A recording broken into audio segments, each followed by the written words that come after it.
The morning rush at Grounded Coffee was already in full swing when Chen dropped the third espresso cup in 10 minutes. The ceramic shattered against the tile floor like her confidence, sending fragments skittering under the feet of increasingly impatient customers. The sound cut through the ambient chatter and grinding of beans, creating that particular kind of silence that follows public embarrassment. Preparing and narrating this type of story took us long efforts and hard work. So if you are enjoying the story, please consider subscribing to our channel. Jesus Christ, Maya, Tyler muttered from behind the register, his voice carrying just enough volume for the customers to hear. That's like $20 in broken cups today alone. His words hung in the air like stale cigarette smoke, acrid and unwelcome. Tyler had been the assistant manager for exactly 3 weeks, promoted over Maya despite her 2 years of experience. At Grounded Coffee, his blonde hair was perfectly styled with product that probably cost more than Maya made in tips on a good day, and his polo shirt bore the kind of crease that suggested his mother still did his laundry. Maya crouched to collect the ceramic pieces, her dark hair falling like a curtain around her face. Her hands moved with surprising precision despite their slight tremor, gathering each shard with the methodical care of someone who had learned that broken things could cut you if handled carelessly. The familiar weight of disappointment settled. In her chest, a heaviness that had taken up permanent residence somewhere between her heart and her lungs.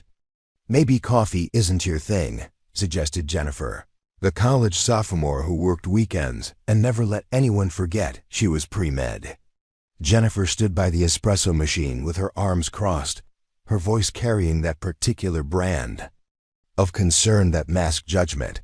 I mean, no shame in that. Not everyone can handle the pressure. The morning customers formed an impatient line that snaked around the display case of overpriced pastries. There was Margaret Hoffman, the real estate agent who ordered her usual skinny vanilla latte with an extra shot and no foam, tapping her manicured nails against her leather purse. Behind her stood David Park, a software engineer who always ordered black coffee but somehow took 10 minutes to decide on it every single morning. The faces in line were expressions of mild irritation, mixed with the particular kind of superiority that came from watching someone else struggle at what appeared to be a simple job. Maya's fingers closed around the last piece of broken ceramic, a particularly sharp fragment that caught the fluorescent lighting. For just a moment, her grip shifted, and anyone paying attention might have noticed how her thumb and forefinger aligned with practiced precision, how her wrist remained perfectly stable despite the awkward angle. But no one was paying that kind of attention. They saw what they expected to see, a clumsy barista who couldn't handle the morning rush. "I'll replace it from my tips," Maya said quietly, rising from the floor with the collected pieces cupped in her palms. Her voice carried a steadiness that contrasted with her earlier fumbling, but Tyler was already shaking his head. "Tips?" he laughed, a sound devoid of humor. "Maya, honey, you'd need to actually provide good service to earn tips." The endearment fell from his lips like a slap wrapped in false sweetness. The coffee shop occupied the corner of 5th and Main, in downtown Millbrook, a town that had never quite decided if it wanted to be quaint or progressive. The exposed brick walls were covered with local artwork that rotated monthly, currently featuring watercolor landscapes that somehow managed to make the surrounding mountains look boring. Edison bulb fixtures hung from reclaimed wood beams, cast in warm light that was supposed to feel welcoming, but somehow emphasized every shadow, every flaw, every broken cup on the floor. The bell above the door chimed as another customer entered, bringing with it a gust of October air that carried the scent of dying leaves and the promise of winter. Maya glanced up to see Frank Rodriguez, one of the few customers who actually treated her like a human being. Frank was a Vietnam veteran who owned a hardware store 3 blocks over, a man whose weathered hands told stories of manual labor and whose eyes held the kind of depth that came from seeing too much.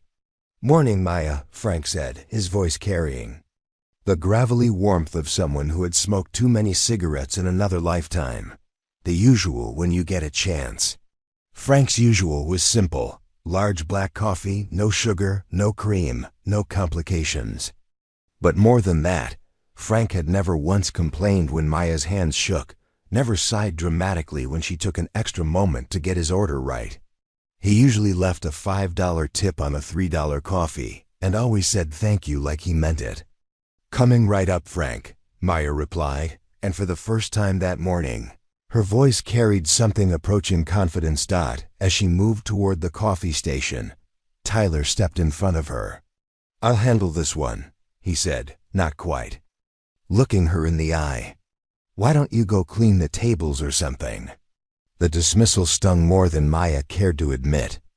She watched as Tyler prepared Frank's coffee with exaggerated competence, his movements deliberately showy. Tyler had learned to make coffee from YouTube videos and 3 weeks of on-the-job training, but he moved like he was performing surgery. Every gesture calculated for maximum dramatic effect. Maya retreated to the storage room in the back, ostensibly to get cleaning supplies but really to collect herself. The storage room was cramped and poorly lit, filled with bags of coffee beans, boxes of paper cups, and industrial-sized containers of syrups with names like Autumn Spice and Caramel Dreams. She leaned against the metal shelving unit and closed her eyes, letting the familiar smells of coffee and cardboard wash over her. Hidden behind the boxes of napkins, almost invisible unless you knew where to look, was a small wooden box that Maya had tucked away her first week on the job. Inside the box was a single photograph, Maya in dress blues, standing at attention in front of an American flag. Her hair was pulled back in a regulation bun, her posture perfect, her eyes focused on something beyond the camera's frame. The photograph was 3 years old, from a lifetime ago, from when Maya Chen had been Staff Sergeant Chen, and her hands had been steady because lives depended on it. The sound of Tyler's voice drifted through the thin walls. "I don't know why they keep her around," he was saying to Jennifer. "She's a liability. Yesterday, she couldn't even figure out how to work the new register system." Maya's jaw tightened. The new register system was a tablet-based point-of-sale device that had been installed the week before. Maya had mastered it within an hour, had actually helped 2 other employees figure out its more complicated functions. But Tyler had been there when she'd asked a clarifying question about the inventory system, had somehow transformed her thoroughness into incompetence in the retelling. "Maybe she's just not cut out for customer service," Jennifer replied. "Some people aren't good with pressure." Pressure. Maya almost laughed at the word. She had felt pressure when insurgents were shooting at her convoy in Kandahar. She had felt pressure when she was the only medic available to treat 3 wounded soldiers simultaneously. She had felt pressure when she had to make decisions that meant the difference between life and death, when hesitation measured in seconds could cost someone everything they would ever be or do or love. Making lattes was not pressure. Dealing with impatient customers was not pressure. Tyler's passive-aggressive comments were not pressure. They were irritation, humiliation, the slow grinding down of self-worth, but they were not pressure. Maya opened the wooden box and looked at the photograph again. The woman in the picture looked confident, capable, like someone who could handle anything the world threw at her. Maya tried to remember what that felt like, but the memory was slippery, like trying to hold water in her cupped palms. She closed the box and returned to the main area of the coffee shop, where the morning rush was finally beginning to slow down. Tyler was wiping down the espresso machine with theatrical intensity, making sure everyone could see how hard he was working to maintain standards. Jennifer was restocking the pastry case, her movements efficient and purposeful in a way that made Maya feel even more inadequate by comparison. "Maya," Tyler called without looking up from his cleaning. "Mrs. Patterson called earlier. She wants to talk to you about her order from yesterday." Maya's stomach clenched. Mrs. Patterson was a regular customer who had never once been satisfied with anything Maya made for her. She was the type of woman who sent food back at restaurants as a matter of principle, who viewed complaining as a form of entertainment. Yesterday, Mrs. Patterson had ordered a caramel macchiato with oat milk, extra hot, no foam, and had somehow found multiple problems with Maya's execution of this request. "What did she say?" Maya asked. Tyler finally looked up, his expression suggesting he was delivering news of a terminal diagnosis. "She said her drink tasted like dishwater and that you were rude when she asked you to remake it." Maya remembered the interaction clearly. Mrs. Patterson had taken one sip of her drink and immediately declared it unacceptable. Maya had offered to remake it, had asked what specifically was wrong so she could correct it, had maintained a polite tone throughout the entire exchange. Mrs. Patterson had eventually accepted a remake, but had left without tipping and with a dark look that promised future retribution. "I wasn't rude," Maya said quietly. "Look, I wasn't there," Tyler replied, his voice taking on that false reasonableness that people used when they were about to be particularly unreasonable. "But Mrs. Patterson has been coming here for years. She's never had a problem with any other barista." The implication hung in the air like smoke. Maya was the problem. Maya was the common denominator in every complaint, every returned drink, every moment of customer dissatisfaction. Never mind that Tyler had been working there for 3 weeks and had never interacted with Mrs. Patterson during a busy rush. Never mind that Jennifer worked weekends when Mrs. Patterson rarely came in. Never mind that the other baristas had learned to handle Mrs. Patterson by loading her drinks with extra syrup and compliments, treating her like a temperamental child who needed to be managed rather than served. "I'll call her back and apologize," Maya said. "Actually," Tyler said, "I think it might be better if I handle the customer service issues from now on. You can focus on other things." Other things. Maya wondered what other things Tyler thought. She was qualified to handle sweeping floors maybe, taking out trash, tasks that didn't require interaction with customers or the operation of complex machinery like espresso makers and cash registers. The bell above the door chimed again, and Maya looked up to see a face she hadn't expected. Captain Janet Morrison, dressed in civilian clothes, but carrying herself with the unmistakable bearing of active military. Captain Morrison had been Maya's commanding officer during her second deployment, a woman who demanded excellence and usually got it. She was the kind of officer who remembered the names of every soldier under her command, who could recite their service records from memory, who had written Maya's commendation for valor with her own hand. Captain Morrison's eyes swept the coffee shop and landed on Maya. For a moment, recognition flickered across her features, followed immediately by something that might have been confusion or concern. Maya felt heat rise in her cheeks, the familiar burn of shame that came with being seen in a moment of weakness by someone who had known her when she was strong. "Maya Chen," Captain Morrison said, approaching the counter. Her voice carried the same authority it always had, but there was something else there now, a gentleness that Maya didn't remember from their military days. "I wasn't sure it was you." Tyler immediately straightened up, his customer service smile sliding into place. "Good morning. What can we get started for you today?" But Captain Morrison wasn't looking at Tyler. Her attention was focused entirely on Maya, her dark eyes taking in details with the practiced assessment of someone trained in observation. She was seeing the same things everyone else saw: the coffee-stained apron, the uncertain posture, the hands that trembled slightly when Maya thought no one was watching. But Maya had the unsettling feeling that Captain Morrison was also seeing things that others missed. "I'll have a large black coffee," Captain Morrison said to Tyler, but her eyes never left Maya. "And I'd like Maya to make it." Tyler's smile flickered. "Actually, I can handle that for you. Maya's been having some equipment issues this morning." Equipment issues.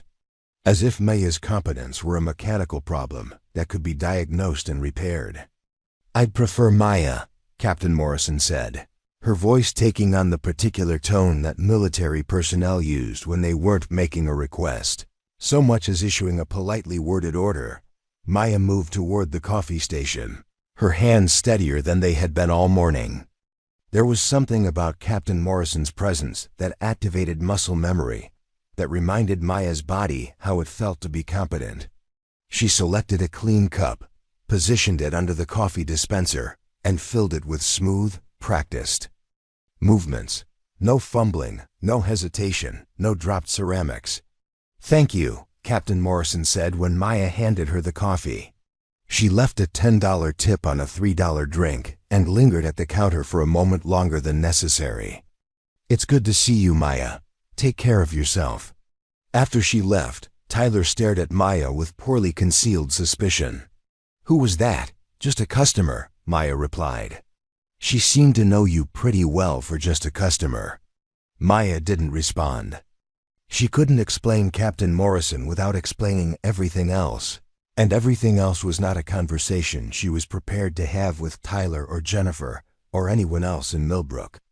Everything else belonged to the wooden box in the storage room, to the photograph of a woman in dress blues who looked like Maya but felt like a stranger. The morning rush was officially over, leaving behind the usual debris of crumpled napkins, coffee ring stains on tables, and the lingering scent of espresso and unfulfilled expectations. Maya began the familiar routine of cleaning up, wiping down surfaces with movements that were automatic by now. But something had changed in those few minutes when Captain Morrison had been in the shop. Something had shifted, like a door opening just a crack, letting in a sliver of light from a room Maya had thought was permanently sealed. As she cleaned, Maya found herself wondering what Captain Morrison was doing in Millbrook. The town wasn't exactly a military hub, wasn't the kind of place where active duty officers typically turned up for casual coffee runs. But then again, Maya herself was proof that people sometimes ended up in unexpected places, that sometimes the path from who you were to who you became took detours through small towns and coffee shops and conversations about broken cups. Tyler was counting the register, his lips moving silently as he calculated the morning's take.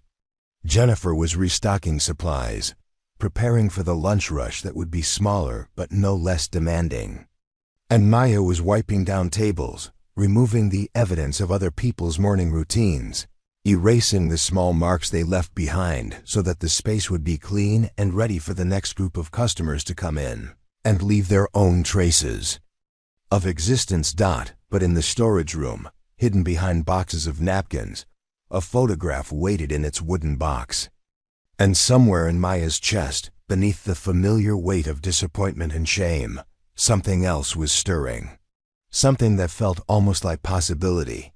Maya's apartment was a study in careful minimalism, the kind that came from moving frequently and learning to value only what you could carry. The studio space above Henderson's Bakery smelled perpetually of rising dough and cinnamon, scents that should have been comforting but somehow emphasized the contrast between the warm, productive world below and the sterile efficiency of Maya's living space above. She had arranged her few possessions with military precision: a single bed with hospital corners, a small table that served as both desk and dining surface, 2 chairs that had seen better decades, and a bookshelf that held exactly 17 volumes. Most people might have found the space depressing in its stark functionality, but Maya found comfort in its predictability. Every object had its place, every surface was clear, every corner was accessible for cleaning. It was a space that could be packed up and abandoned on short notice, which had once been a practical necessity and was now simply habit.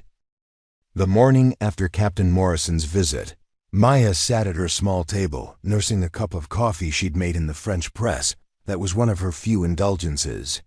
The coffee was better than anything served at Grounded Coffee, a fact that would have been ironic if Maya allowed herself to think about irony anymore. She had learned to make excellent coffee during her military service, had actually taught a class on field brewing techniques to newer soldiers who thought coffee came exclusively From instant packets and energy drinks to her laptop, a refurbished machine that took 3 minutes to boot up, displayed her weekly schedule. Tuesday through Saturday at Grounded Coffee, with hours that fluctuated based on Tyler's whims and what he euphemistically called business needs. The schedule was a masterpiece of passive aggression, giving Maya just enough hours to qualify as part-time but not enough to make a living wage.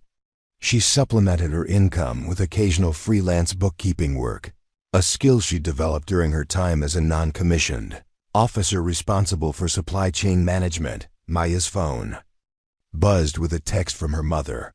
"Called you 3 times this week. Are you eating enough? Dad says you're too thin in the pictures you sent."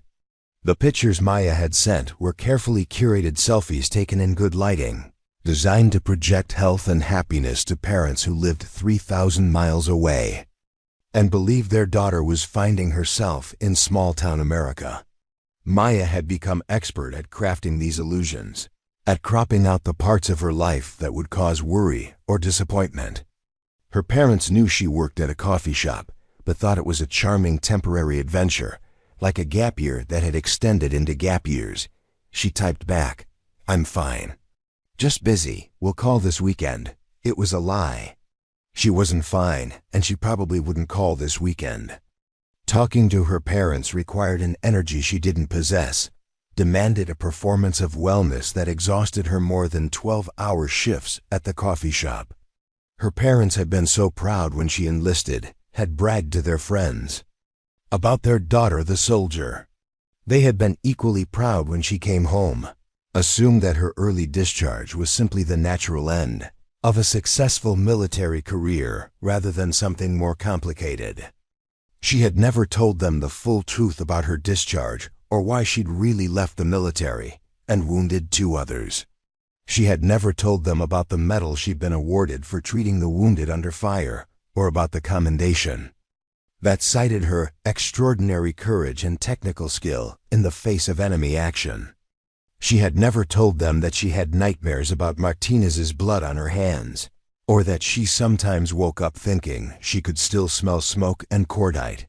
Instead, she had let them believe that she was exploring civilian life, that she had chosen to leave the military rather than been encouraged to take early separation due to what the Army euphemistically called adjustment difficulties. The truth was more complicated than her parents could handle, and Maya had become protective of their illusions almost as much as her own. The bakery below was already busy, the sounds of morning preparation filtering up through the thin floors. Maya could hear the rhythmic thump of dough being kneaded, the clatter of baking sheets, the muffled conversations of people who had found their calling in flour and yeast, and the alchemy of transforming simple ingredients into something nourishing. Sometimes Maya envied the bakers their clear sense of purpose, their ability to create something tangible and valuable with their hands. Maya's hands had once been steady enough to perform emergency medical procedures in combat zones. She had inserted chest tubes in the back of a moving vehicle, had stabilized cervical fractures while under indirect fire, had saved lives with tools that were sometimes improvised from whatever materials were available.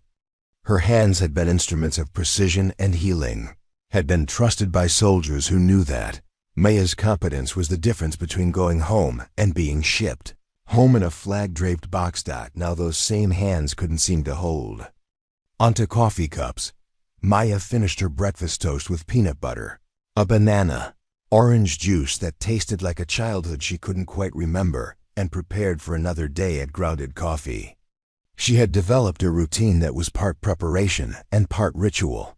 Shower with water that never got quite hot enough, uniform of dark jeans and the company-provided polo shirt, hair pulled back in a ponytail that was professional but not. Severe minimal makeup that emphasized competence rather than beauty. In the mirror, Maya practiced customer service expressions. Smile without showing too much teeth. Eye contact that was friendly but not intense. Posture that was attentive but not military. She had learned to modulate her presence, to make herself smaller and less threatening than the person she had once been. Customers didn't want to be served by someone who looked like they could kill you 17 different ways with a coffee stirrer. They wanted friendly incompetence, cheerful bumbling, someone who made them feel superior, rather than someone who might judge them for ordering a venti, half-calf skinny vanilla latte with extra whip. The walk to work took 12 minutes at a normal pace, but Maya had learned to take 15, using the extra time to mentally prepare for whatever small humiliations the day might hold. Millbrook in early morning was actually beautiful, the kind of small-town picturesque that attracted tourists and retirees looking for a slower pace of life. The mountains that surrounded the town were already showing their autumn colors, maple and oak trees painting the hillsides in shades of red and gold that belonged on postcards. Maya had chosen Millbrook because it was small enough to be anonymous, but large enough to have employment opportunities, because it was far from any military installation and unlikely to attract people who might recognize her from her previous life. She had chosen it because it was the kind of place where a woman with no visible past could blend in, could become just another face in a town full of people who had come from somewhere else looking for something they couldn't quite name. Grounded. Coffee occupied the ground floor of a brick building that had been constructed in the 1920s as a bank. The original architecture was still visible in the high ceilings and tall windows, details that the current owners had emphasized in their renovation. The space was supposed to feel historic and welcoming, but Maya sometimes felt trapped by its grandeur, dwarfed by ceilings that made her voice sound small and windows that let in too much light. Tyler was already there when Maya arrived, checking inventory with the intensity of someone auditing nuclear materials. He looked up when she entered, his expression shifting through several emotions before settling on professional politeness. "Maya, good you're here. We need to talk about yesterday." Maya felt her stomach tighten. "What about yesterday?" "That woman who asked for you specifically to make her coffee. Who was she?" "I told you, just a customer." Tyler set down his clipboard and crossed his arms. "Maya, customers don't usually request specific baristas unless there's some kind of history. I need to know if there's something going on that could affect the business." The accusation was implied rather than stated, but Maya heard it clearly. Tyler suspected some kind of inappropriate relationship, some boundary violation that might reflect poorly on Grounded Coffee's reputation.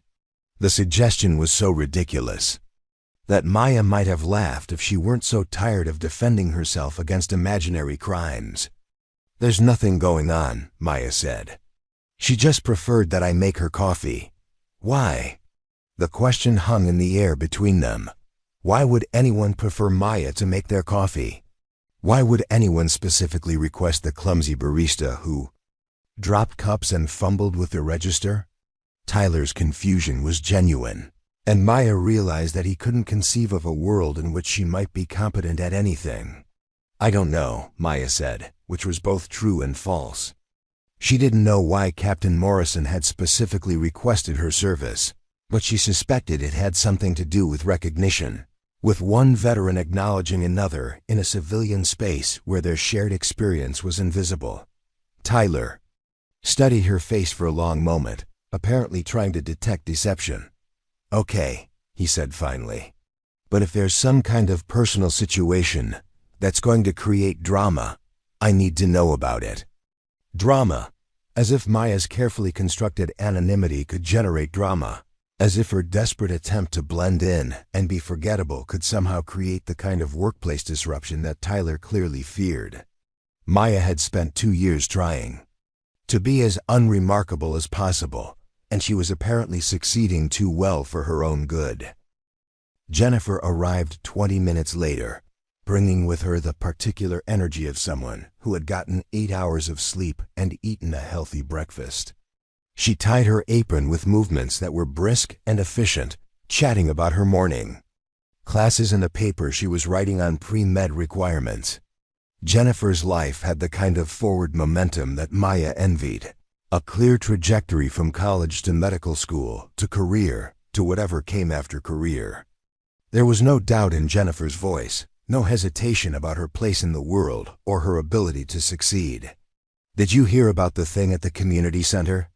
Jennifer asked as she checked the espresso machine settings. "They're doing some kind of military appreciation event next month. Like a job fair or something." Maya's hands stilled on the cash register she was cleaning. "What kind of job fair?" "For veterans, I think. Help them find employment, connect with resources, that kind of thing. My cousin works there, and she said they're expecting a pretty good turnout." Tyler looked up from his inventory. "There are that many veterans around here?" "You'd be surprised," Jennifer said. "A lot of people come here after they get out. Small town, low cost of living.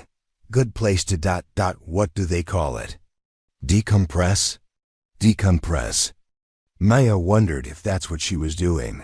If her 2 years of serving overpriced coffee to underappreciative customers constituted some kind of therapeutic decompression. If so, the process was taking longer than expected. The morning rush began. Right on schedule, a parade of familiar faces ordering familiar drinks with familiar levels of impatience. Maya found herself moving through the routine on autopilot, her body executing the familiar choreography of coffee preparation, while her mind wandered to the conversation about veterans and job fairs and the assumption that people came to Millbrook to decompress. She had come to Millbrook to disappear, which was different from decompression.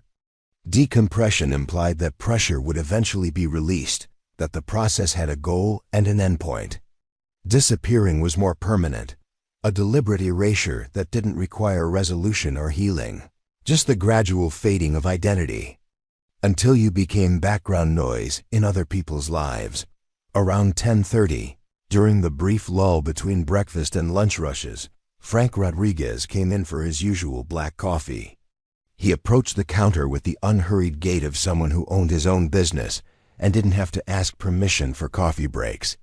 "Morning, Maya," he said. "How's the day treating you?" It was a simple question, the kind of polite inquiry that most people answered with automatic positivity. But Frank asked it like he actually wanted to know, like the answer mattered to him in some small way. Maya found herself pausing to consider her response rather than delivering the standard "Fine, thanks," that usually served for customer interactions. "It's been okay," she said, which was more honest than she usually allowed herself to be with customers. Frank nodded as if this was a perfectly reasonable answer. "Some days are just okay, nothing wrong with that." As Maya prepared his coffee, Frank continued talking in the easy, conversational way of someone who wasn't trying to fill silence, but genuinely wanted to communicate. "You know, I was thinking about what you said last week about fixing that wobbly table by the window. I've got some furniture pads in the shop that might help. I could bring them by this afternoon if you want." Maya looked up in surprise. She had mentioned the wobbly table in passing, probably as part of some customer service small talk that she'd forgotten as soon as it left her mouth. But Frank had remembered, had thought about the problem and developed a solution. It was such a small gesture that it almost brought tears to her eyes. "That would be really nice," Maya said. "Thank you." Frank shrugged as if kindness were a reflex rather than a choice. "Happy to help. Place looks better when everything works right." After he left, Maya found herself thinking about the phrase, "everything works right." She wondered what it would feel like to be in a place where everything worked right, where all the pieces fit together and functioned as intended. She had thought she'd had that once, during her military service when her role was clear and her competence was valued. But even that had been more complicated than she'd admitted to herself at the time. She understood hierarchies, protocols, the way that complex organizations functioned when everyone knew their role and executed it precisely. She had been good at following orders and giving them, at maintaining equipment and training personnel, at the thousand small tasks that kept a unit functioning smoothly, but she had been less good at the human elements that couldn't be systematized.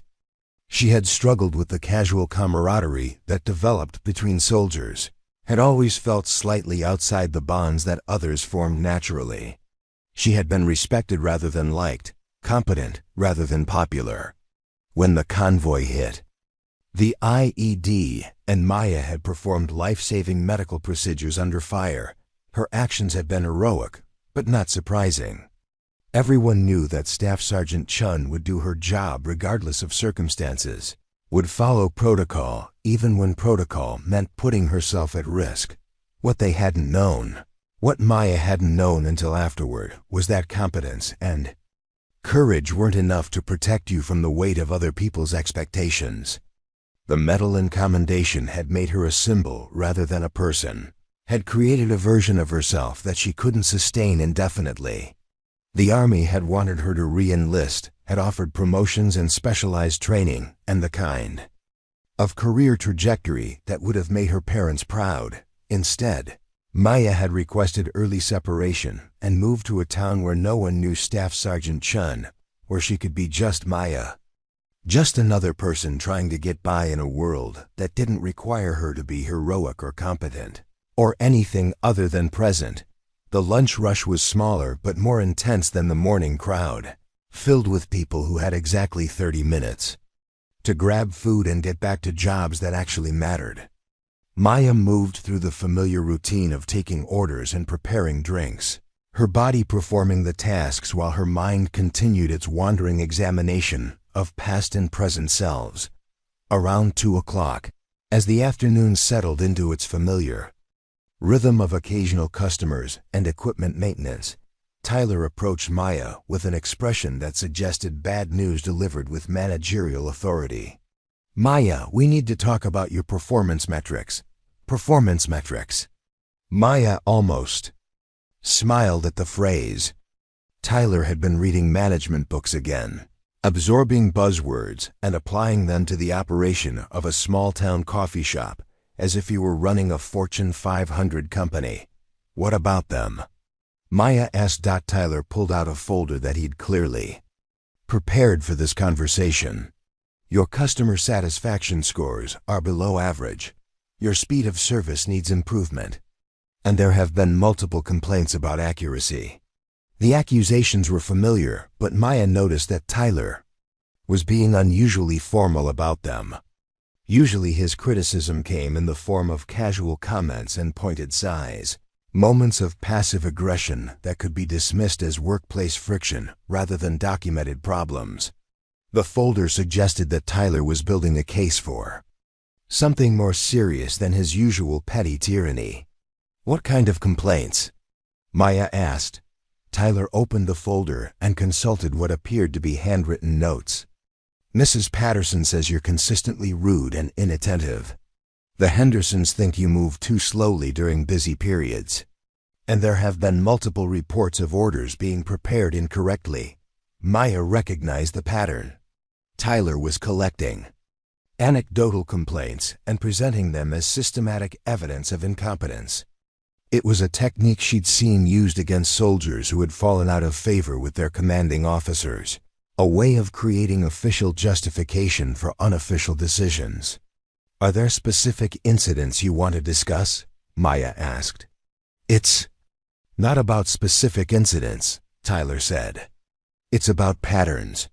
And the pattern I'm seeing is that you're not meeting the standards we expect from our team members." Our team members.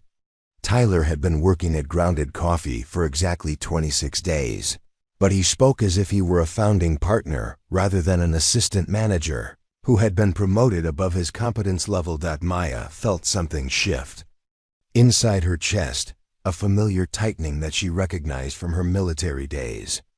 It was the feeling that came when you realized that someone was questioning not just your performance, but your right to be where you were. When you understood that the conversation wasn't really about improvement, but about elimination, creating. This detailed story about Maya's journey took considerable time and effort to craft. If you're finding value in following her transformation, please take a moment to like this story and subscribe for more inspiring tales of hidden heroism. "What are you suggesting?" Maya asked. Tyler closed the folder and adopted what was probably supposed to be a compassionate expression. I think you might be happier somewhere else. Somewhere that's a better fit for your skill set. Skill set. Maya wondered what Tyler imagined her skill set to be, what kind of work he thought would be appropriate for someone he considered fundamentally incompetent. She wondered if he had any idea that her skill set included advanced first aid, weapons maintenance, logistics coordination, personnel management, and the ability to remain calm under pressure that would make his worst customer service nightmare look like a minor inconvenience. Are you firing me? Maya asked. I'm suggesting that we might want to consider whether this position is the right fit for you, Tyler said. I'll need to discuss it with the owner, of course. But I think it would be in everyone's best interest to explore other options. Other options. Maya looked around the coffee shop, taking in the exposed brick walls and Edison bulb fixtures, the carefully curated local artwork, and handwritten specials board. It was a nice place, the kind of establishment that attracted customers who valued atmosphere as much as coffee quality. It deserved better than Tyler's petty power games and manufactured drama, but Maya also realized that she deserved better than Tyler's version of management, better than spending her days being made to feel incompetent at tasks she could perform in her sleep. She deserved better than apologizing for mistakes she hadn't made and accepting criticism from someone whose primary qualification was an ability to project false authority. I'll think about it, Maya said. Tyler nodded as if he'd expected this. Response: take your time, but don't take too long. We need to make some decisions about staffing before the busy season starts. The busy season.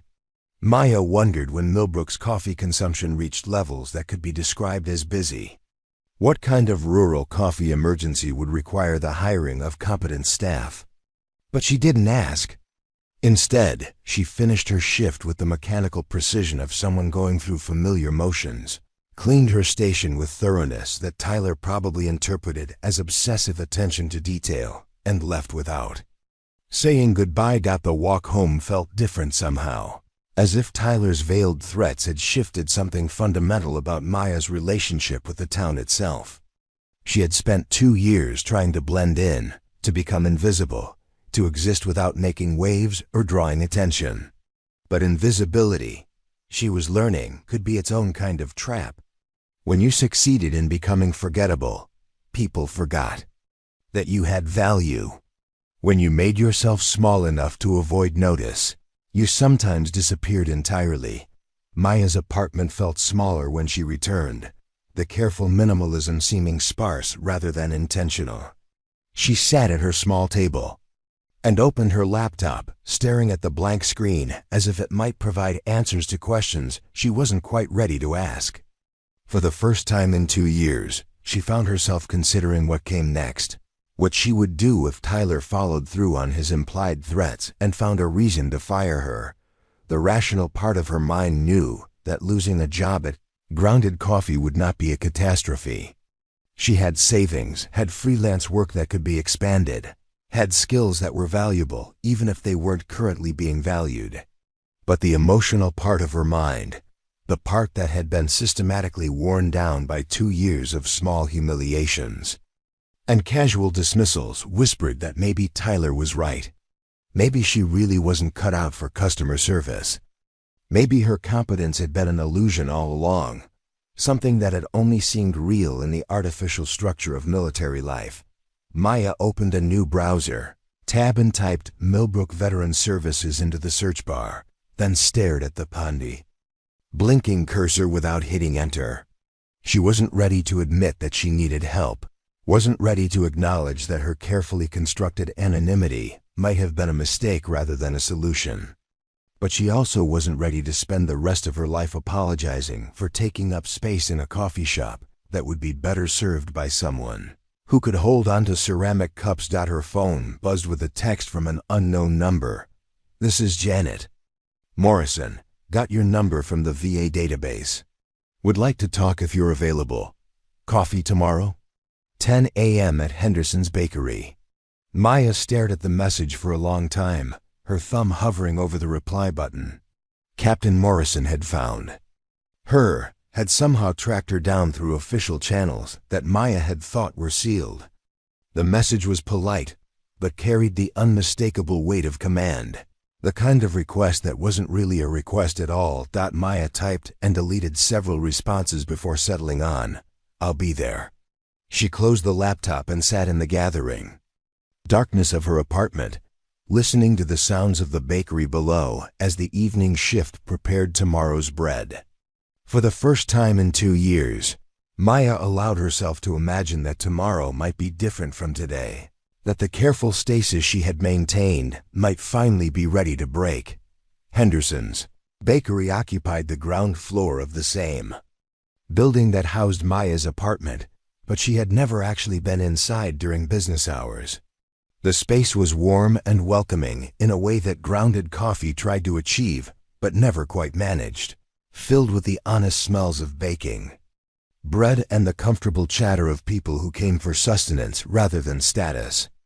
The morning crowd was different from the coffee shop clientele, older, more practical, less concerned with the performance of consumption than with the simple pleasure of fresh pastries and strong coffee. Captain Morrison was already seated at a corner table when Maya arrived, wearing civilian clothes that somehow made her military bearing more obvious rather than less. She had chosen a spot with clear sight lines to both the entrance and the back exit, positioning herself so that her back was to the wall. Small habits that marked her as someone who had learned to assess threats as a matter of routine. "Thank you for coming," Captain Morrison said as Maya approached the table. Her voice carried the same authority it always had, but there was something else there now, a warmth that Maya didn't remember from their military interactions.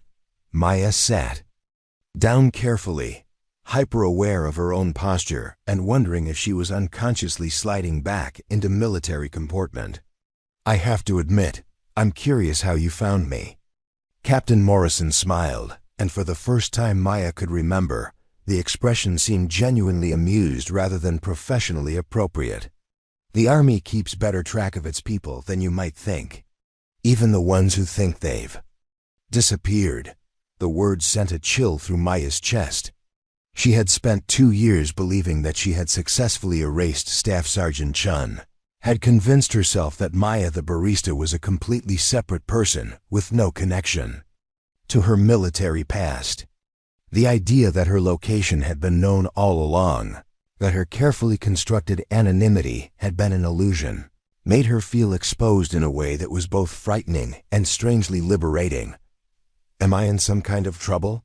Maya asked. "Not trouble," Captain Morrison said. "But there are some things we need to discuss. Things about your service record that I think you should know." Before Maya could respond, a young woman with flour-dusted hands approached their table. "What can I get for you ladies this morning?" Captain Morrison ordered black coffee and a blueberry muffin. Maya, feeling suddenly ravenous in a way she hadn't experienced in months, ordered the same plus a cinnamon roll that looked like it could feed a small family. The normalcy of the interaction, ordering breakfast, discussing weather, exchanging pleasantries with a cheerful server, created a strange counterpoint to the tension Maya felt building in her chest. "How much do you remember about the incident in Kandahar?" Captain Morrison asked once they were alone again. The question hit Maya like a physical blow. She had spent 2 years trying not to remember the incident in Kandahar, had developed elaborate mental techniques for redirecting her thoughts whenever they wandered toward that particular day. The convoy, the explosion, the blood and smoke and desperate medical procedures, performed in conditions that would have challenged a fully equipped trauma center. "I remember enough," Maya said quietly. "Do you remember what happened after the investigation, the after-action reports, the recommendations that were filed?" Maya shook her head. After the incident, she had been focused on the immediate aftermath, treating the wounded, coordinating evacuation, completing the endless paperwork that followed any combat engagement.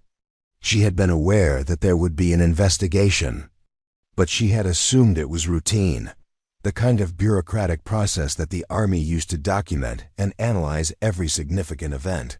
"Captain." Morrison reached into her purse and pulled out a manila folder that looked disturbingly similar to the one Tyler had brandished the day before. But where Tyler's folder had contained manufactured complaints and petty grievances, Captain Morrison's folder clearly contained official documents bearing the seals and signatures of military authority. "The investigation concluded that your actions during the convoy attack were not just exemplary, but unprecedented," Captain Morrison said, opening the folder. "The medic who was supposed to be with your unit had been reassigned at the last minute. You performed emergency medical procedures that saved 3 lives using equipment that was inadequate and training that was technically outside your specialization." Maya felt something twist in her stomach. "I did what anyone would have done." "No," Captain Morrison said firmly. "You did what very few people could have done. And you did it under conditions that would have broken most soldiers." The server returned with their order, setting down coffee and pastries with cheerful efficiency. Maya wrapped her hands around her coffee mug, grateful for the warmth and the excuse to avoid eye contact with Captain Morrison. The blueberry muffin sat untouched on her plate, her sudden appetite having vanished as quickly as it had appeared. "The Army wanted to use your case as a training example," Captain Morrison continued. "Your actions were textbook perfect, but they were also improvisational in ways that couldn't be taught. You adapted medical procedures to field conditions. You maintained unit cohesion while treating casualties, and you did it all while under direct fire." Maya took a sip of coffee and found that her hands were perfectly steady. Whatever else was happening, whatever revelations Captain Morrison was preparing to deliver, Maya's body was responding with the calm competence that had once been her trademark. "Why are you telling me this?" "Because there's more," Captain Morrison sighed. "The investigation also revealed some irregularities in how your case was handled afterward. Your request for early separation was approved unusually quickly, without the standard psychological evaluation or transition counseling. Someone wanted you out of the Army, and they wanted it done quietly." The coffee shop around them continued its normal rhythm, customers ordering, servers delivering, the comfortable sounds of a business that functioned smoothly. But Maya felt as if she were watching it all from a great distance, as if Captain Morrison's words were creating a bubble of stillness around their table. "Who?" Maya asked. Captain Morrison hesitated, and Maya realized that whatever came next was the real reason for this meeting. "Colonel David Hartwell. He was the commanding officer who signed off on your separation." The name meant nothing to Maya, but Captain Morrison's expression suggested it should. "I've never heard of him. He was Martinez's father." The words hit Maya like a second explosion, rearranging her understanding of everything that had happened in months following the convoy attack. Private Martinez, the soldier who had died despite Maya's best efforts, despite medical procedures that had been performed flawlessly under impossible conditions. Private Martinez, whose death had haunted Maya's dreams for 2 years, whose blood she sometimes still felt on her hands when she woke up in the middle of the night. "His father blamed me," Maya said. "It wasn't a question." "His father blamed everyone," Captain Morrison said. "But you were the easiest target. You were the medic who couldn't save his son, even though you weren't technically a medic and the wounds were unsurvivable regardless of treatment." Maya set down her coffee mug with deliberate care, afraid that her hands might not be as steady as she'd thought. "So he had me discharged. He had you quietly removed before anyone could examine the case too closely. Before anyone could ask why an untrained soldier was performing medical procedures, or why the unit's actual medic had been reassigned, or why your recommendations for improved medical training and equipment were being ignored. The implications of Captain Morrison's words settled over Maya like a heavy blanket. Her early discharge hadn't been a recognition of her trauma or a compassionate response to her request for separation. It had been a cover-up, a way of removing inconvenient evidence before it could raise uncomfortable questions about military preparedness and command decisions. "There's something else," Captain Morrison said. "The after-action report recommended you for the Silver Star. Colonel Hartwell buried the recommendation." Maya stared at Captain Morrison, trying to process information that seemed to exist in a different universe from the one she had been living in for the past 2 years. The Silver Star was the third highest military decoration, awarded for gallantry in action against an enemy of the United States. It was the kind of recognition that defined careers, that marked soldiers as exceptional rather than merely competent. "Why? Are you telling me this now?" Maya asked. "Because Colonel Hartwell is dead," Captain Morrison said bluntly. "Heart attack 3 months ago. And because there's been a review of cases he handled during his final years of service. Your case was flagged for irregularities." Maya felt something that might have been relief or might have been terror. "What does that mean?" "It means the Army wants to make things right. They want to restore your rank, award you the decoration you earned, and offer you the opportunity to return to service with full honors." The offer hung in the air between them like smoke from an extinguished fire. Maya had spent 2 years believing that she had failed, that her competence had been an illusion, that her early discharge had been proof of her inability to handle the pressure of military life. The revelation that her discharge had been politically motivated rather than performance-related changed everything and nothing simultaneously. "I don't know what to say," Maya said. "You don't have to say anything right now," Captain Morrison replied. "But I need you to understand that what happened to you was wrong. You were a good soldier who got caught in the middle of someone else's grief and anger. You deserved better." Maya's phone buzzed with a text message. She glanced at it automatically and felt her stomach clench. "Need to see you at work ASAP. Emergency staff meeting." Tyler. Captain Morrison noticed Maya's expression. "Problem?" "My boss," Maya said. "I think I'm about to get fired from my job at the coffee shop." "For what?" Maya almost laughed at the absurdity of explaining Tyler's manufactured complaints to a woman who had just revealed that the Army wanted to restore her rank and award her military decorations. "Customer service issues." Captain Morrison's expression shifted, and for a moment, Maya saw a flash of the commanding officer she remembered from Afghanistan. "What kind of customer service issues?" "The kind where a 22-year-old assistant manager decides that I'm not meeting his standards for coffee preparation and interpersonal communication." "And you've been tolerating this for how long?"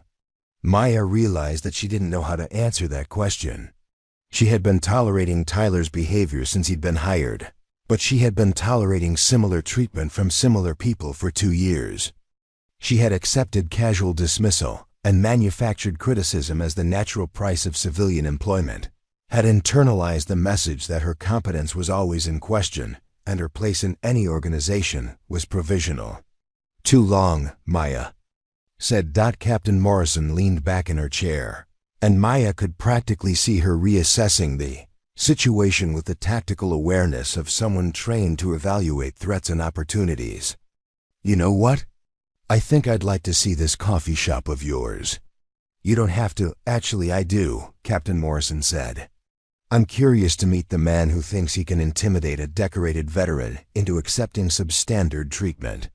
Maya felt a familiar flutter of panic, the fear of exposure that had governed her life for 2 years. "He doesn't know about my military background.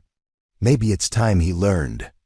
They finished their coffee in relative silence, Maya's mind racing through the implications of everything Captain Morrison had revealed. The knowledge that her competence had been real, that her actions had been exemplary rather than adequate, should have been liberating. Instead, it felt like waking up from a dream to discover that the past 2 years of her life had been based on a fundamental misunderstanding. The walk to grounded coffee took exactly 12 minutes, the same route Maya had walked hundreds of times before. But everything looked different now, as if Captain Morrison's revelations had shifted the basic parameters of reality. The mountains surrounding Millbrook seemed higher, the autumn colors more vivid, the small-town atmosphere less quaint and more confining. Tyler was waiting behind the counter when they arrived, his expression suggesting that Maya's tardiness was additional evidence of her professional inadequacy. He had arranged himself in what was clearly supposed to be a power position, standing with his arms crossed and his jaw set in a way that projected authority to exactly no one. "Maya," he said when they entered. "We need to talk now." Captain Morrison stepped forward, and Maya watched Tyler's expression change as he registered her presence. There was something about Captain Morrison that commanded attention even in civilian clothes, an aura of competence and authority that Tyler had probably never encountered in his limited professional experience. "I'm Captain Morrison," she said, extending her hand. "I was hoping to speak with the manager about one of your employees." Tyler shook her hand automatically, his customer service training overriding whatever speech he had prepared for Maya.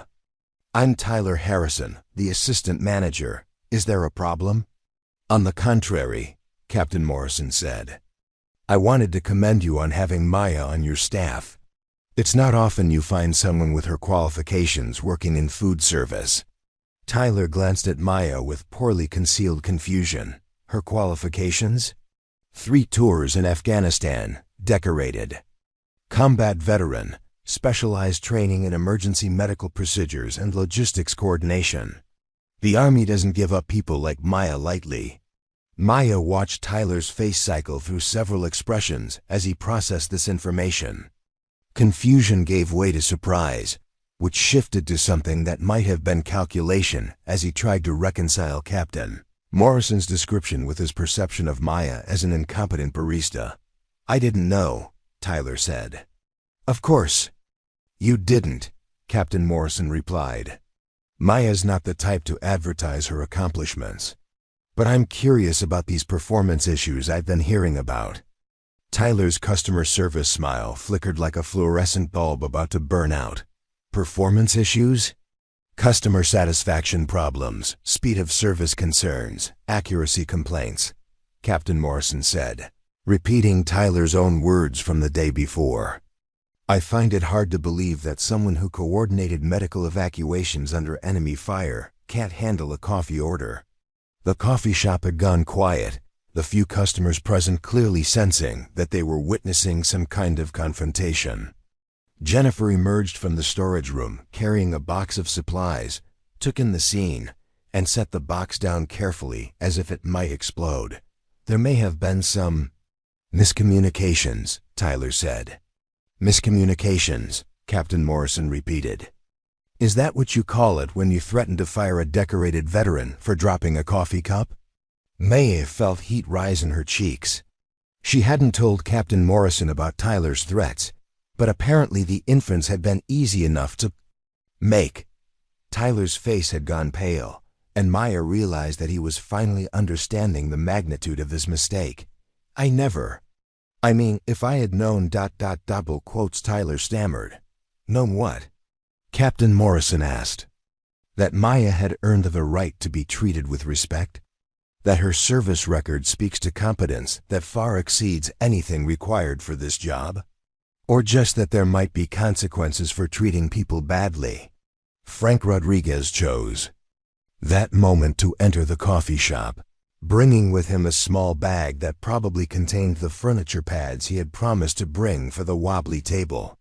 He took in the tableau, Maya standing rigidly at attention without realizing it, Captain Morrison radiating military authority, Tyler looking like he wanted to disappear into the floor, and set his bag down quietly.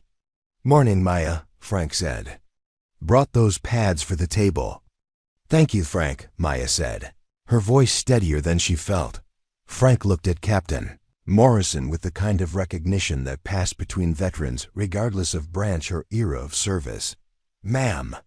"Sergeant," Captain Morrison replied, somehow immediately identifying Frank's former rank, through signals that were invisible to civilian eyes.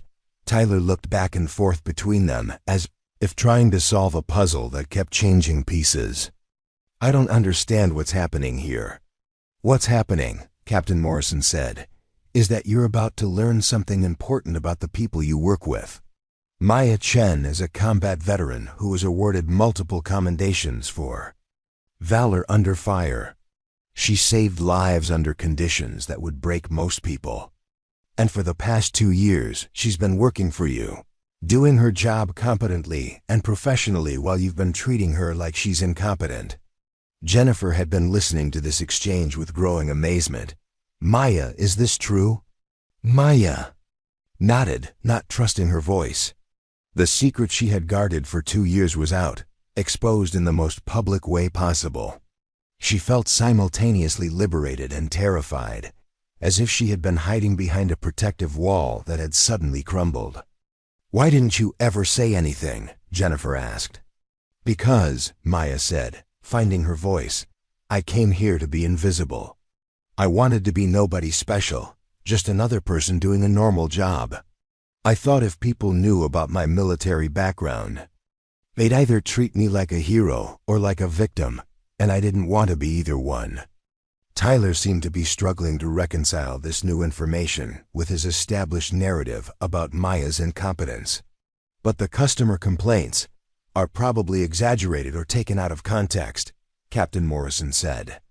"And even if they're not, they don't justify the way you've been treating her. I was just trying to maintain standards." "Whose standards?" Frank interrupted. "Because from where I'm sitting, Maya's been doing her job just fine. Better than fine, actually. She remembers orders, she's polite to customers, and she doesn't act like serving coffee is beneath her." The implied criticism of Tyler's attitude hung in the air like smoke. Maya realized that Frank had been watching the dynamics at Grounded Coffee more carefully than she had given him credit for, had probably understood Tyler's game better than Tyler understood it himself. "Look," Tyler said, clearly trying to regain control of the situation. "Maybe there have been some misunderstandings. But we can work this out. Maya's a valued member of our team." The phrase "valued member of our team" coming from Tyler's mouth sounded hollow after 2 years of casual dismissal and manufactured criticism. Maya felt something shift inside her, a clarity that had been absent for longer than she cared to admit.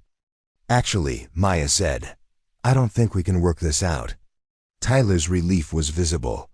"Oh, well, if you're not happy here, I'm not quitting," Maya said. "I'm just not going to accept being treated badly anymore." The distinction was subtle, but important. Maya wasn't running away from confrontation or admitting defeat. She was drawing a line, establishing boundaries that she should have established 2 years earlier. Captain Morrison smiled, and Maya recognized the expression from her military days. It was the look of an officer who had just watched a soldier figure out something important about themselves. "Maya," Captain Morrison said, "I think we should continue our conversation from this morning. There are some opportunities you should consider." Tyler looked back and forth between them, clearly sensing that he had lost control of the narrative entirely. Opportunities? The kind that recognize actual competence rather than manufacture problems where none exist, Captain Morrison said. "Maya, why don't you take the rest of the day off? We have a lot to discuss." Maya untied her apron with movements that felt ceremonial, as if she were removing more than just a piece of clothing. She folded it carefully and set it on the counter, meeting Tyler's eyes as she did so. "I'll be back tomorrow," she said. "And we're going to start over." Tyler nodded mutely, apparently understanding that the power dynamic at Grounded Coffee had shifted irrevocably. Maya was no longer the incompetent employee he could bully with impunity. She was someone with a history, with accomplishments, with allies who wouldn't tolerate casual mistreatment. As they left the coffee shop, Frank caught up with them. "Maya," he said, "I just want you to know that some of us have suspected there was more to your story. The way you carry yourself, the way you handle pressure, it doesn't match with someone who's naturally clumsy." "Thank you, Frank," Maya said. "And Tyler?" Frank called back toward the coffee shop. "Those furniture pads are for the wobbly table. Maybe you should learn to fix things instead of looking for reasons to throw them away. The message was clear enough that even Tyler couldn't miss it. As they walked away from Grounded Coffee, Maya felt something she hadn't experienced in 2 years. The possibility that tomorrow might be better than today. That the story of her life wasn't finished being written. The Millbrook Community Center occupied a converted warehouse on the edge of downtown. Its brick facade softened by climbing ivy, and its interior brightened by skylights that had been added during the renovation. Maya had passed the building countless times, but had never been inside. Had never had reason to explore the various programs and services that catered to the town's diverse needs. Now, following Captain Morrison through the main entrance, she felt like she was crossing a threshold that led not just into a building but into a version of herself she had thought was permanently lost. The Veterans Resource Fair was scheduled for the following week, but preparations were already underway. Tables were being arranged in the main hall, banners were being hung from the exposed ceiling beams, and volunteers were setting up information booths for various organizations. The energy in the space was purposeful and welcoming, filled with the kind of genuine service that Maya had forgotten existed outside military contexts. "Sarah," Captain Morrison called to a woman in her 50s who was directing the setup with the efficient authority of someone accustomed to managing complex logistics. "I'd like you to meet Maya Chen." Sarah looked up from her clipboard and smiled with the warmth of someone who had spent years learning to read the needs of people who weren't always able to articulate them clearly. She was tall and athletic, with graying hair pulled back in, a practical ponytail and hands that suggested familiarity with manual labor. "Sarah Martinez," she said, extending her hand to Maya. "I run the Veteran Services program here." Maya shook her hand, trying to process the familiar surname while maintaining her composure. "Martinez? You're wondering about the name," Sarah said with the directness of someone who had learned to address difficult topics head-on. "My son was Jorge Martinez. He was killed in Afghanistan 3 years ago." The words hit Maya like a physical blow. This was Private Martinez's mother, the woman whose son had died despite Maya's desperate medical efforts, whose loss had been weaponized by Colonel Hartwell to destroy Maya's military career. Maya felt her throat close and her vision narrow, the familiar symptoms of panic that she had learned to suppress through sheer force of will. Double quotes. Maya started, then stopped, realizing that there were no words adequate to the moment. Sarah's expression shifted as she registered Maya's reaction. "Captain Morrison told me you were there when Jorge died. She told me what you did." Maya wanted to run, wanted to disappear back into the anonymous safety of her apartment above the bakery. But something in Sarah's voice held her in place, a quality that was neither accusatory nor pitying, but something more complex and difficult to define. "I'm sorry," Maya said. "I tried everything. The wounds were too severe, and I didn't have the right equipment.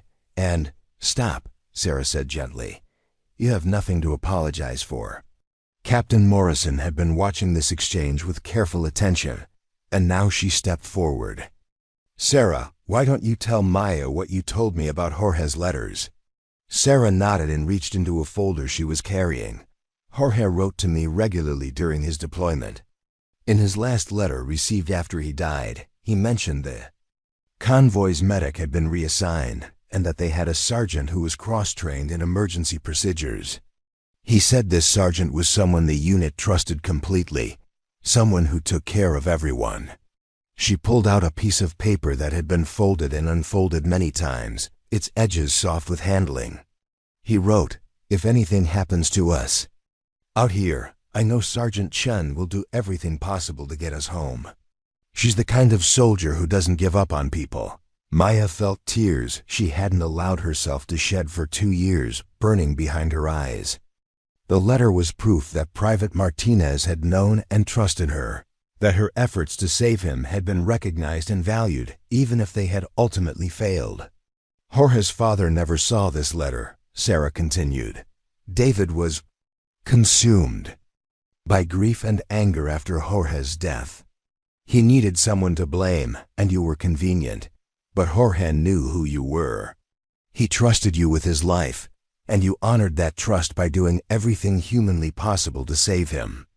The community center around them continued its bustling preparation. Volunteers moving tables and hanging banners with the cheerful efficiency of people working toward a common goal. But Maya felt as if she and Sarah existed in a bubble of stillness. A space where 2 years of guilt and self-recrimination were finally being examined in the harsh light of truth. "I failed him," Maya said quietly. "No," Sarah said firmly. "The situation failed him. The lack of proper medical support failed him. The decision to reassign the unit's medic at the last minute failed him. But you did exactly what Jorge believed you would do. You fought for his life until there was no fight left."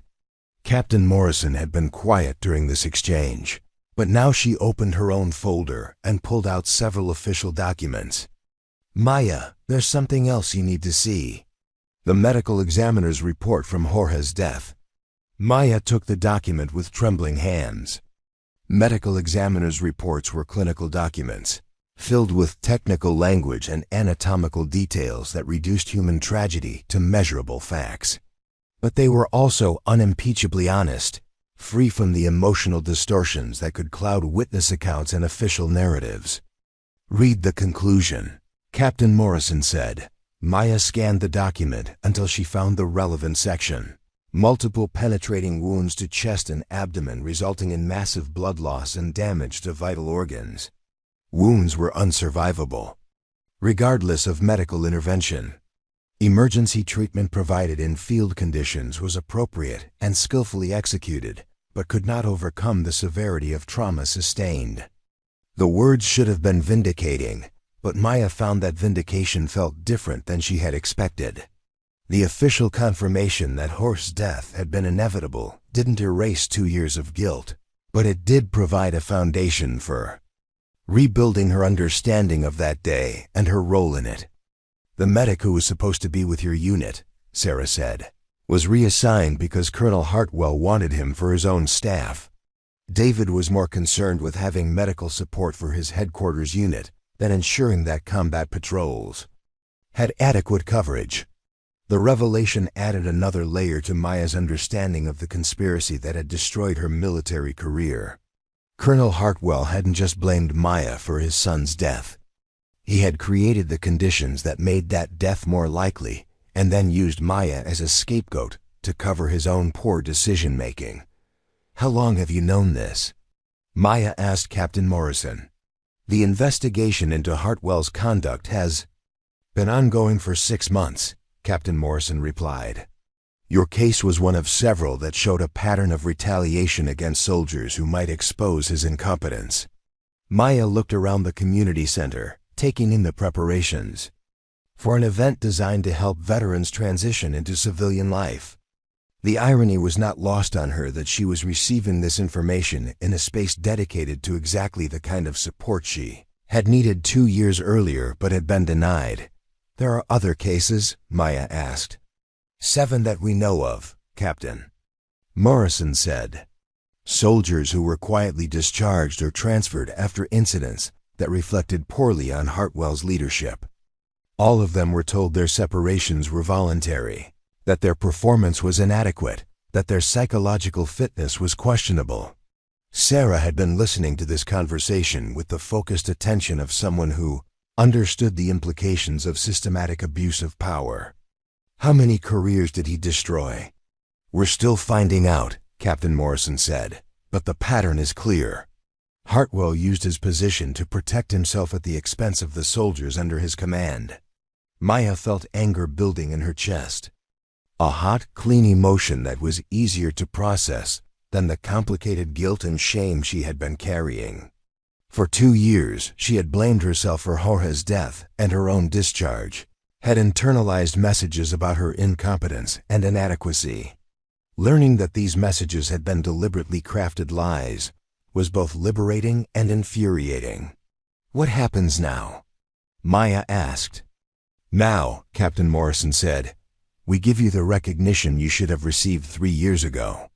She reached into her folder and pulled out a document that bore the official seals and signatures of military authority. "This is the citation. For your Silver Star, approved by the current review board and signed by the Secretary of the Army." Maya read the citation with growing amazement. "For gallantry in action against an enemy of the United States while serving with a combat patrol in Afghanistan.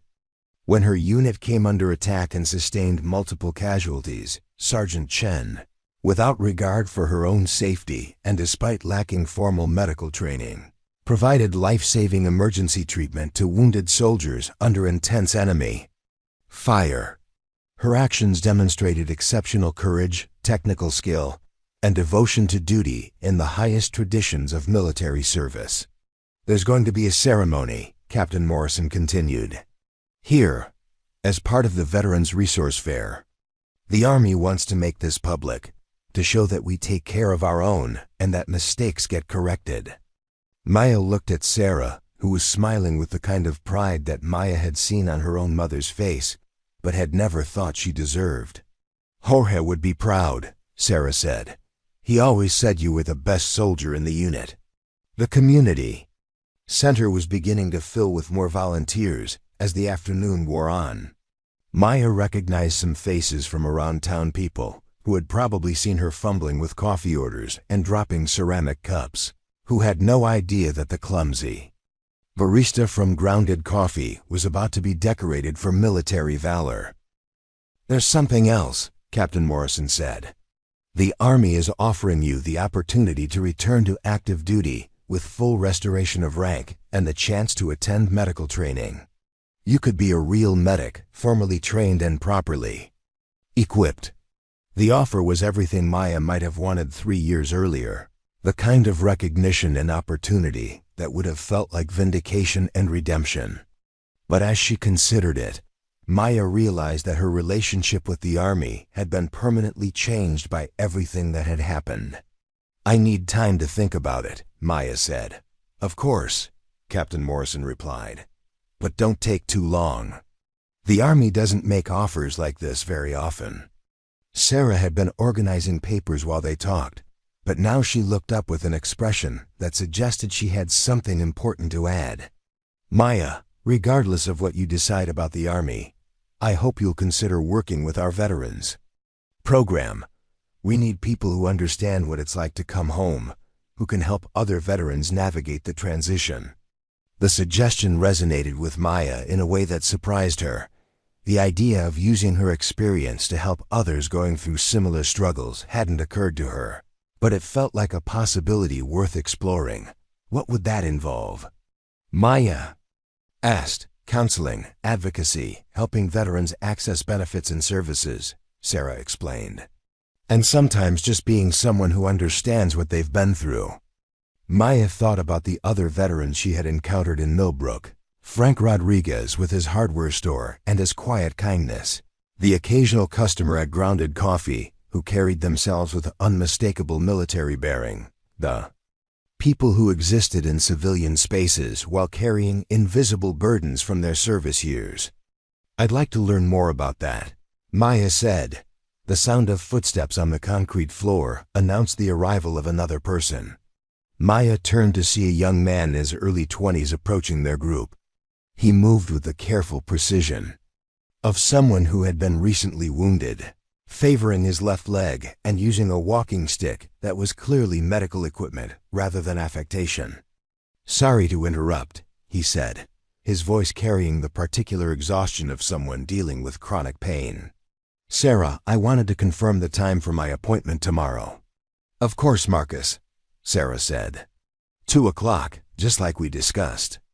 "Maya, I'd like you to meet Marcus Webb. He's one of our recent clients." Marcus extended his hand to Maya, and she noticed the slight tremor that suggested nerve damage. "Nice to meet you. Sarah's been helping me figure out the VI disability process. It's complicated." Maya recognized something in Marcus's expression that she had seen in her own mirror for the past 2 years. the look of someone who was struggling to reconcile their past competence with their current circumstances, who was learning to navigate systems that seemed designed to frustrate rather than help. "What branch?" Maya asked. "Marines," Marcus replied. "Got hit by an ID outside Fallujah 8 months ago. Lost 2 guys from my unit, and I got this." He gestured toward his leg with the walking stick. "Doctors say I'm lucky, but some days it doesn't feel that way." The casual mention of loss and injury, delivered with the matter-of-fact tone that veterans used when discussing trauma, created an immediate sense of shared understanding. Maya found herself responding with the same directness. "Army," she said. "Afghanistan, 3 years ago. Different circumstances, but I understand the adjustment issues."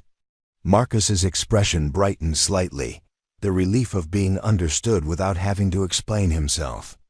Sarah said there might be other vets working with the program. It helps talking to people who get it. Captain Morrison had been observing this interaction with obvious satisfaction. "Marcus, Maya is the soldier I was telling Sarah about. The one who's being awarded the Silver Star." Marcus's eyebrows rose. "Seriously? That's incredible. What did you do?" Maya felt the familiar discomfort of being asked to describe actions that she still wasn't sure deserved recognition. Medical procedures under fire. Nothing special. "Everything special when people are shooting at you," Marcus said with the dark humor that was standard among combat veterans. "Trust me, I know the difference between regular medical procedures and the kind you do when the world is exploding around you." Sarah had been watching this exchange with the focused attention of someone who understood its therapeutic value. "Marcus, would you be interested in attending the awards ceremony next week? It might be helpful for you to see recognition being given to someone whose experience parallels your own." "Absolutely," Marcus said. "If that's okay with you, Maya." Maya nodded, though the idea of a public ceremony still made her deeply uncomfortable. Of course. The afternoon was progressing, and more volunteers were arriving to help with the setup. Maya recognized several faces from around town, people from the grocery store, the bank, the various small businesses that made up Millbrook's commercial district. She realized that the Veterans Resource Fair was more than just a military event. It was a community gathering designed to bridge the gap between civilian and military experiences. "Maya," Captain Morrison said, "there's one more person I'd like you to meet." She gestured toward a woman in her 40s who was setting up a display table near the main entrance. The woman had the confident bearing of someone accustomed to professional success, but there was something in her posture that suggested military background. "Lieutenant Colonel Patricia Hayes, retired," Captain Morrison said as they approached. "She runs a consulting firm that helps veterans transition into civilian careers." Lieutenant Colonel Hayes looked up from her display materials and smiled with genuine warmth. "Captain Morrison has told me a lot about you, Sergeant Chen. I'm honored to meet you." Maya felt the automatic urge to stand at attention, a muscle memory that activated whenever she encountered senior officers. "Ma'am, please call me Patricia," Hayes said. "I've been out long enough that the formality feels strange."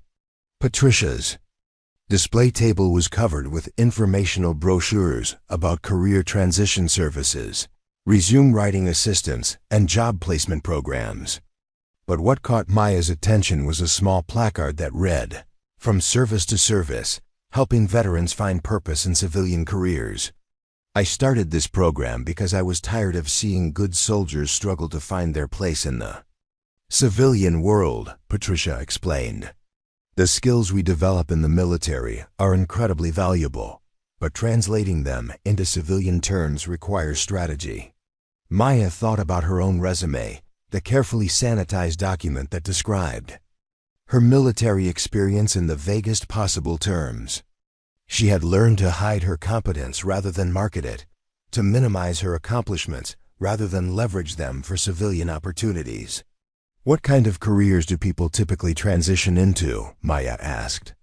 "Everything," Patricia said. "Healthcare, emergency services, logistics, management, education. The key is finding civilian applications for military skills and helping employers understand the value of hiring veterans. Marcus had followed them to Patricia's table and was examining her materials with obvious interest. I've been wondering about that. My amos was military police, but I don't know if civilian law enforcement is right for me. There are dozens of careers that use the skills you developed as an MP, Patricia said. Security consulting, corporate investigation, compliance auditing, emergency management. The training you received in de-escalation, report writing, and crisis response translates directly into civilian contexts. Maya felt something shift in her understanding of her own possibilities. For 2 years, she had thought of her military experience as something to be hidden or overcome, rather than something that could be leveraged for future opportunities. The idea that her medical training, leadership experience, and ability to function under pressure might be assets rather than liabilities was both exciting and terrifying. Maya, Captain Morrison said, Patricia has been working with the Army on developing better transition programs. She's particularly interested in cases like yours, where soldiers were discharged under questionable circumstances. Patricia nodded. The military loses institutional knowledge every time a good soldier leaves under less than ideal conditions. Part of my mission is helping those soldiers find ways to continue serving, even if it's not in uniform. Sarah rejoined their group, carrying a folder that contained what appeared to be organizational charts and program descriptions. I've been thinking about our conversation earlier. Maya, we're expanding our veteran services program, and we need someone with both military experience and civilian transition experience to coordinate services. The job offer was implicit but clear. Sarah was suggesting that Maya could work for the veterans program, could use her own difficult transition experience to help other veterans navigate similar challenges. It was the kind of work that would allow her to use her military skills while remaining in civilian life, to serve without returning to active duty. What would that position involve? Maya asked. Case management mostly, Sarah explained. Helping veterans access benefits, navigate the disability process, find employment, deal with housing issues. Sometimes it's just being someone who understands what they're going through. Maya thought about Marcus and his struggle with VA paperwork, about Frank Rodriguez and his quiet competence that suggested a successful but probably difficult transition, about her own 2 years of believing that her problems were signs of personal failure rather than systemic issues. The position would be full-time, Sarah continued, with benefits and the opportunity to develop specialized programs based on your experience and interests. The offer represented everything Maya had been afraid to hope for: work that was meaningful, colleagues who understood her background, the chance to use her skills in service of something larger than herself. But it also represented the end of her carefully constructed anonymity, the final abandonment of her attempt to disappear into civilian obscurity. I don't have formal credentials in social work or counseling, Maya said. You have something better, Patricia interjected.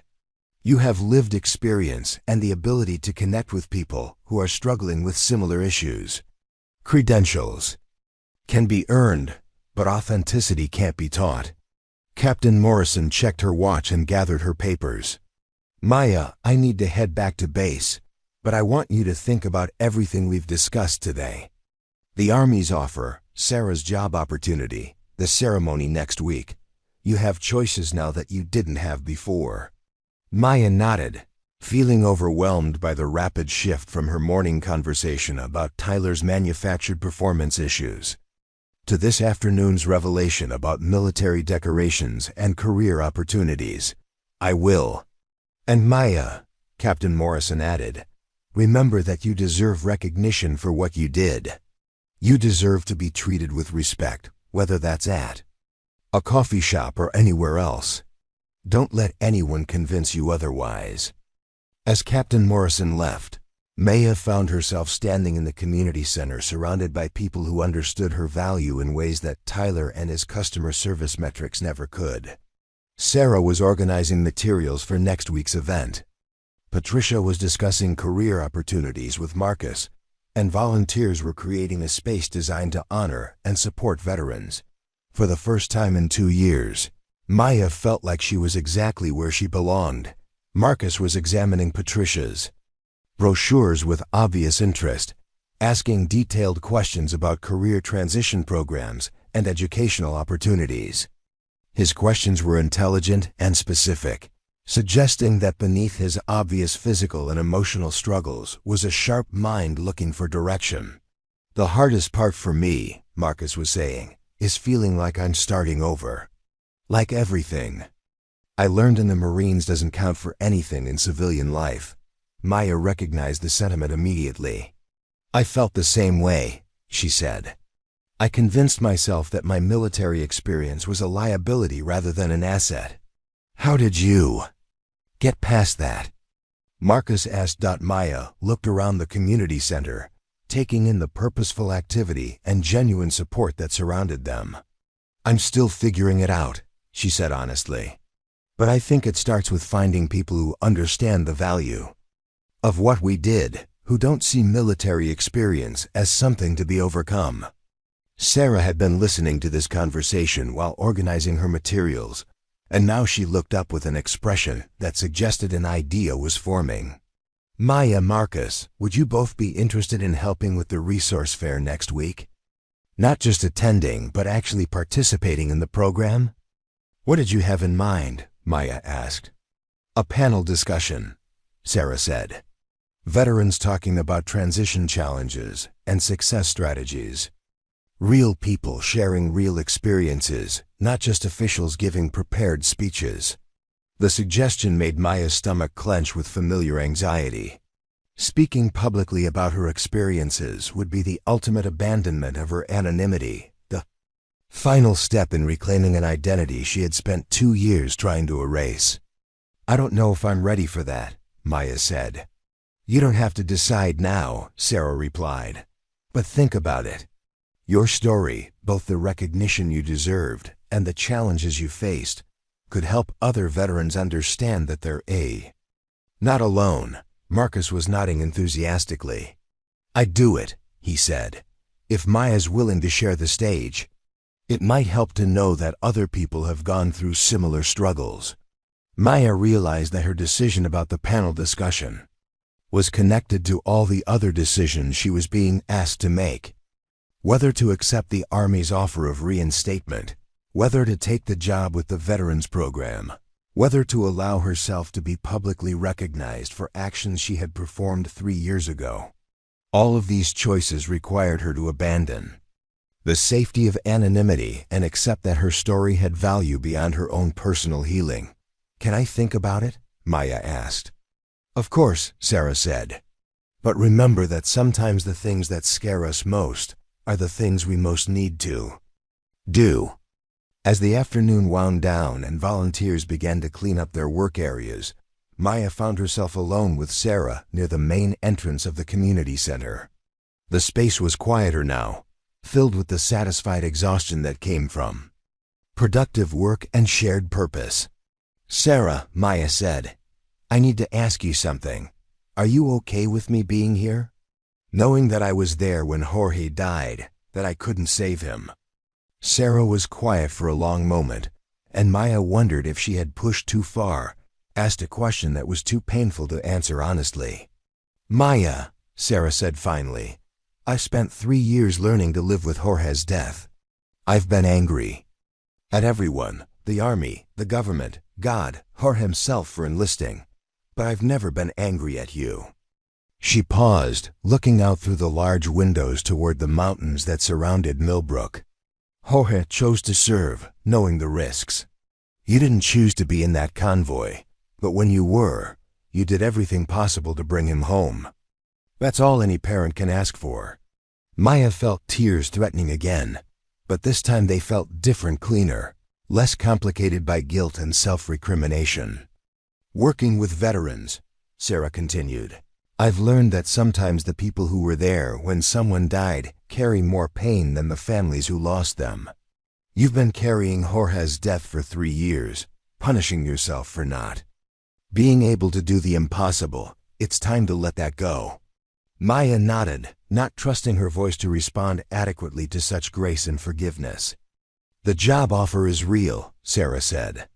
"Whether you take it or not, I want you to know that you have a place here. You have people who understand your value and your story." As Maya left the community center, she realized that the day had fundamentally changed her understanding of her own history and possibilities. The careful narrative she had constructed about her military service and civilian transition had been revealed as incomplete at best, deliberately distorted at worst. But more importantly, she had discovered that there were people and places where her true story was not just acceptable but valuable. Walking back toward downtown Millbrook, Maya passed Grounded Coffee and saw Tyler through the large front windows. He was wiping down tables with exaggerated attention to detail, probably trying to demonstrate his commitment to maintaining standards in Maya's absence. Tomorrow she would have to decide how to handle the situation at the coffee shop, whether to continue working there under new terms or to pursue other opportunities entirely. But for the first time in 2 years, Maya felt like she had choices that were based on her own preferences rather than her perceived limitations. She could return to active duty and pursue formal medical training. She could work with the Veterans Program and help other soldiers navigate civilian transition. She could accept public recognition for actions she had always believed were simply part of doing her job. Or she could do something else entirely, something that hadn't yet occurred to her but was now possible because she understood that her competence had been real all along. Maya Chen appeared to be just another clumsy coffee shop employee at Grounded Coffee in Millbrook. Her manager Tyler constantly criticized her customer service skills. She dropped cups, struggled with the espresso machine, and seemed perpetually overwhelmed by the simple demands of retail work. To everyone around her, Maya looked like someone who couldn't handle even the most basic civilian job, but appearances can be deceiving in the most profound ways. What her coworkers and customers didn't know was that Maya was carrying an invisible burden that made their daily complaints feel trivial by comparison. 3 years earlier, she had served as a combat medic in Afghanistan, where she had performed extraordinary acts of courage under enemy fire. When her unit was attacked and sustained multiple casualties, Maya had provided life-saving emergency treatment to wounded soldiers despite lacking formal medical training and facing intense enemy fire. Her actions should have earned her the Silver Star, one of the military's highest decorations for valor. Instead, due to a bureaucratic conspiracy involving a commanding officer who wanted to claim credit for her heroics, Maya's contributions were deliberately obscured. She was quietly transferred, her service record was altered, and she was eventually forced out of the military under circumstances that left her questioning her own competence and worth. Maya's struggles at the coffee shop weren't really about coffee at all. They were the visible symptoms of a deeper problem, a decorated combat veteran trying to rebuild her identity in a civilian world that didn't understand or value her military experience. Every dropped cup, every fumbled order, every customer complaint reinforced her growing belief that she had somehow been fooling herself about her abilities all along. The psychological impact of having her military achievements erased was devastating. Maya had defined herself by her competence under pressure, her ability to save lives in impossible circumstances, her skill at managing complex emergencies with limited resources. When she couldn't even handle the coffee shop's morning rush, she began to believe that her military success had been an illusion. Living alone in a small apartment above Henderson's bakery, Maya had isolated herself from other veterans and avoided any connection to her military past. She told no one about her service, wore no military insignia, and tried to disappear into the anonymous role of an underperforming service worker. It seemed safer to be overlooked than to risk having her competence questioned again. Maya's transformation began with what seemed like another failure. After a particularly difficult morning at the coffee shop, filled with Tyler's criticism and customer complaints, Maya found herself having a panic attack in the alley behind Grounded Coffee. She was discovered there by Sarah Martinez, a social worker who ran the local veterans program. Sarah immediately recognized Maya's military bearing despite her civilian clothes and current distress. More importantly, Sarah understood that Maya's struggles weren't character flaws, but transition challenges, common problems that many veterans face when trying to adapt to civilian life after military service. Through patient conversation and genuine interest in Maya's background, Sarah began to uncover the truth about Maya's military service and the injustices she had faced. Sarah had seen similar cases before: competent veterans whose confidence had been shattered by bureaucratic failures or unfair treatment, who had internalized criticism and begun to doubt their own abilities. Sarah introduced Maya to Frank Rodriguez, a Vietnam veteran who had successfully transitioned from military service to civilian entrepreneurship. Frank owned the local hardware store and had become an informal mentor to younger veterans in the community. His steady presence and practical wisdom provided Maya with a model of successful transition and a reminder that military skills could translate effectively to civilian pursuits. Through Frank, Maya met Marcus Webb, a younger veteran dealing with his own transition challenges. Marcus had been wounded in combat and was struggling with both physical disabilities and the emotional challenges of rebuilding his civilian identity. Despite his own difficulties, Marcus was working to establish veterans programs in the community. This network of support was crucial to Maya's recovery. For the first time in 3 years, she was surrounded by people who understood the value of military experience and didn't see her struggles as evidence of personal failure. They recognized her transition difficulties as normal challenges that could be overcome with appropriate support and resources. Sarah's investigation into Maya's military service eventually connected her with Captain Morrison, an Army officer working to address historical injustices in military recognition and awards. Captain Morrison discovered the truth about Maya's suppressed Silver Star recommendation and the bureaucratic conspiracy that had denied her appropriate recognition. The process of correcting Maya's military record was complex and time-consuming, involving official investigations and testimony from soldiers who had witnessed her actions in Afghanistan. But Captain Morrison was persistent, understanding that the issue was larger than one veteran's recognition. It was about ensuring that military service members received fair treatment and appropriate acknowledgement for their sacrifices. As the truth about Maya's service began to emerge, she found herself facing a choice between continued anonymity and public recognition. The prospect of having her military achievements acknowledged was appealing, but it also meant giving up the safety of invisibility and accepting public attention for actions she still struggled to see as heroic. The planning of a veteran's resource fair provided Maya with an opportunity to contribute to her community while gradually reconnecting with her military identity.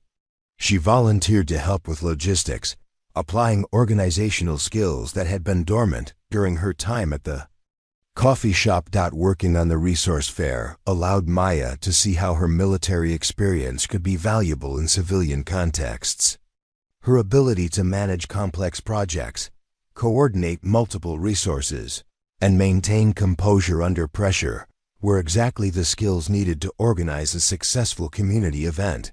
The fair also introduced Maya to other veterans who were facing similar challenges, from recent combat veterans struggling with PTSD to older veterans dealing with healthcare and benefits issues.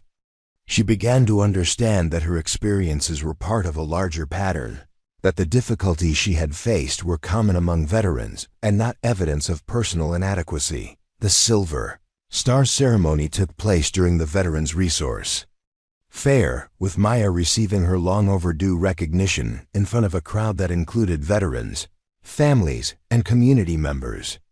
General Patricia Blackwood, commanding officer of the Regional Veterans Affairs District, presented the award and offered a public apology for the way Maya's case had been handled. The ceremony was transformative for Maya in ways she hadn't expected. Rather than feeling vindicated about past injustices, she felt empowered to move forward with her life. The recognition wasn't just about correcting a historical wrong.